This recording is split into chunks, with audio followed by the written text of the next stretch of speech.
A lo largo de los días subsiguientes se escucharon muchos análisis sobre lo que había ocurrido.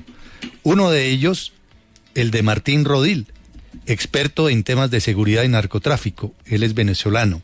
Tengo entendido que tiene nacionalidad israelí. Y se convirtió en tendencia por las cosas muy interesantes que dijo a propósito de todo lo que había sucedido. Por eso queríamos conversar con él y aquí está con nosotros. Martín, bienvenido, gracias por su tiempo en este sábado. Gracias a ustedes por la invitación, un placer estar con ustedes. Gracias. Martín, créame que aquí muchos colombianos, estoy seguro que también, obviamente, muchos venezolanos, compatriotas suyos, no terminamos de entender muy bien lo que está sucediendo. Sacaron a Maduro hace 8 días, pero se quedó Delcy. Y allá está Diosdado Cabello. Y allá está Vladimir Padrino. La pregunta que fue casi inmediata después de la captura de Maduro fue: ¿y por qué no se llevaron a Diosdado? ¿Y por qué no se llevaron a Padrino? ¿Y por qué Delcy ahora funge como presidenta cuando era la segunda del régimen? Desde el punto de vista de seguridad, que es su área de especialidad, ¿cómo entendemos esa situación, Martín? Mira, es muy sencillo, la palabra es estabilidad. O sea, lo que Estados Unidos está haciendo en esta operación con Venezuela es una operación, quirúrgica, y es una operación estratégica en términos de garantizar la estabilidad de la transición sin que sea caótica, por ejemplo, como ocurrió en Irak con la caída de Saddam Hussein o incluso la guerra civil en Siria. O sea, lo que están tratando de evitar es que si no se hace una transición con un proceso de estabilidad como el que se está dando en este momento, lo otro era que Estados Unidos tuviera que desplegar dentro de Venezuela 100.000 hombres, que era la otra alternativa, sustituir al ejército de Venezuela y a las fuerzas de seguridad del Estado venezolano con presencia americana. Entonces se buscó un método poco ortodoxo, que es simplemente controlar los activos financieros, que en este caso son petróleo, y para el cartel de los soles la cocaína. No sacan cocaína, no sacan petróleo, y el petróleo que sacan lo controla Estados Unidos.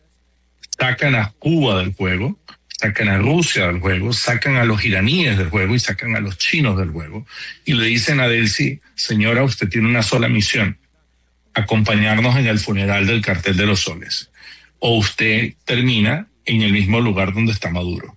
Por lo tanto, usted está viendo cómo ella acepta todo lo que el presidente Trump y su administración están imponiendo.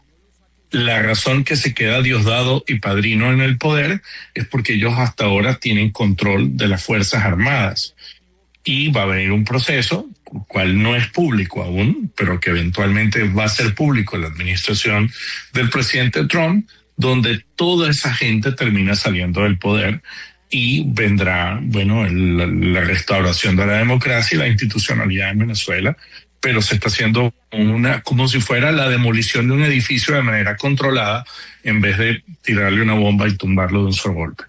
Y en ese sentido, usted que los conoce bien, ¿qué están haciendo personajes con el carácter diabólico, demoníaco, perverso, como Diosdado Cabello y Vladimir Padrino?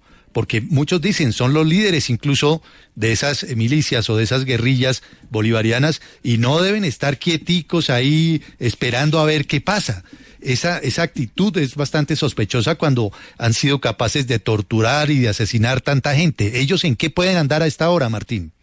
Mira, ellos primero que nada se ven en el espejo del general de la Guardia Revolucionaria iraní, Soleimani, ¿okay? Que lo mató un dron y lo desapareció en menos de un segundo.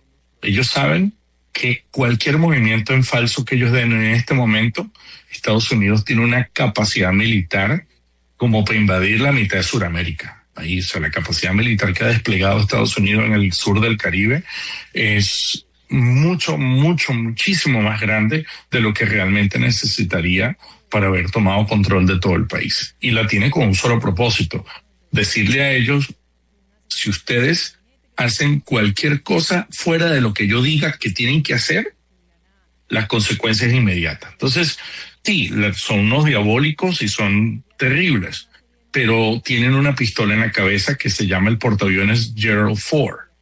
Y tienen además submarinos nucleares, tienen la Fuerza Aérea desplegado, aviones de combate F-35 y F-22.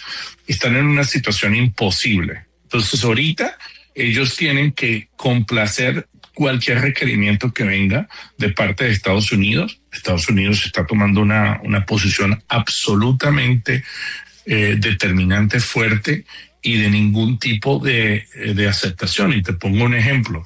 Ayer o el día anterior venía el canciller de Cuba en un vuelo para llevarse los 32 cadáveres de la seguridad y no lo dejaron aterrizar. Creo que entró vía Colombia. Entonces, el mensaje para todos ellos es tolerancia cero. Diosdado y Padrino, los dos tienen orden de captura por parte de la misma fiscalía que capturó al señor Maduro. Por lo tanto, no es mucho lo que pueden hacer. La misma Delcy y su hermano Jorge Rodríguez, que son más diabólicos, Nicolás Maduro, Diosdado y Padrino juntos. Estos dos hermanos son peores que todos los demás.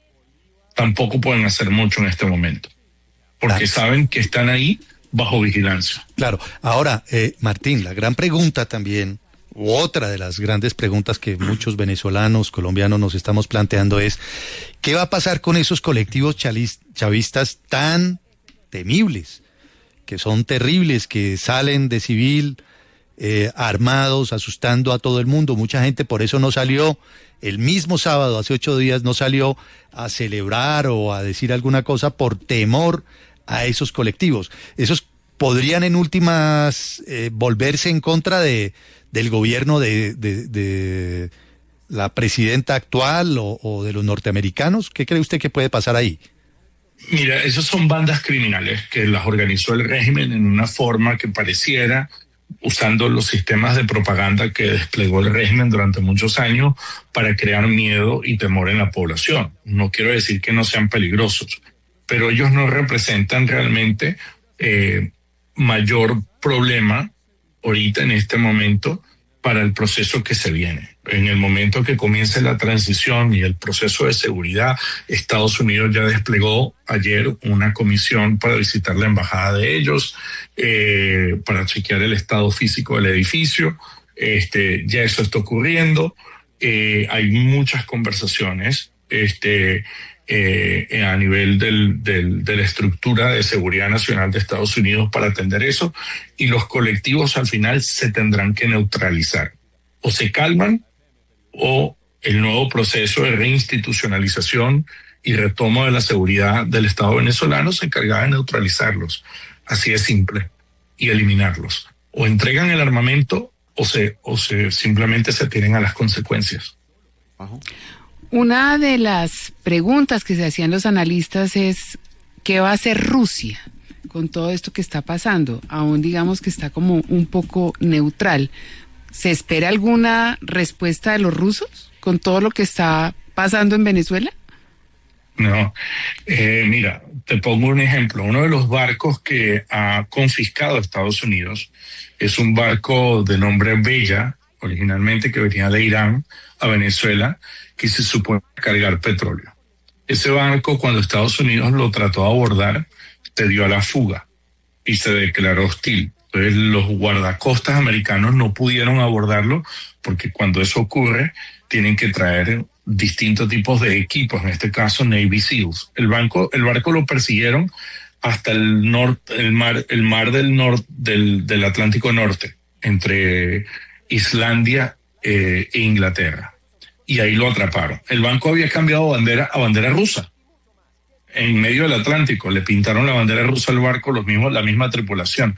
Y Rusia había enviado un submarino y un destructor para tratar de proteger al barco. Y Estados Unidos igualito se lo confiscó y se lo quitó en el Atlántico Norte. Y el barco ahora está bajo custodia en un puerto en Inglaterra bajo control militar americano. Y los rusos no hicieron absolutamente nada, porque no pueden. porque no tienen capacidad, no pueden luchar contra el ejército de Ucrania, mucho menos tienen capacidad para irse a 6.000 kilómetros de distancia a tratar de defender a un cartel de drogas. Entonces, Maduro todavía está esperando la llamada de Putin para que lo proteja. Pero con ese nivel de población civil armada, ¿esto puede terminar derivando en una situación de violencia urbana, de delincuencia desbordada, que puede tener efectos incluso en la región? Bueno, obviamente eso es un problema, ¿no?, importante. El gran reto de reinstitucionalizar la seguridad en Venezuela es desarmar a toda esa cantidad de personas que el chavismo ha armado y evitar que eso se pase a los países vecinos, ¿no? Porque esa gente, de alguna manera, algunos tratan de huir. Pero te quiero decir algo. Yo nací en Venezuela, tengo 26 años que me fui, pero por el trabajo que me ha tocado hacer con los organismos judiciales y policiales de Estados Unidos, he quedado completamente involucrado con la realidad del día a día en Venezuela. En realidad esos colectivos son fuertes para atacar a civiles inofensos, sin ningún tipo de defensa. Esa gente no está en capacidad de enfrentar ningún cuerpo policial o proceso que venga. Son cobardes, son grupos de cobardes armados que vivían de las dádivas del cartel de los soles. De nuevo, no dejan de ser un problema, no los estoy subestimando, pero te puedo garantizar que no van a resistir los procesos de limpieza que van a empezar a iniciarse en lo inmediato, y ya verás que o entregan las armas o huyen, y esperamos que no huyan a Colombia. Ojalá así sea. Pues Martín, muchas gracias por sus respuestas, es usted muy amable y estaremos en contacto. Buen sábado. Gracias a ustedes y que tengan un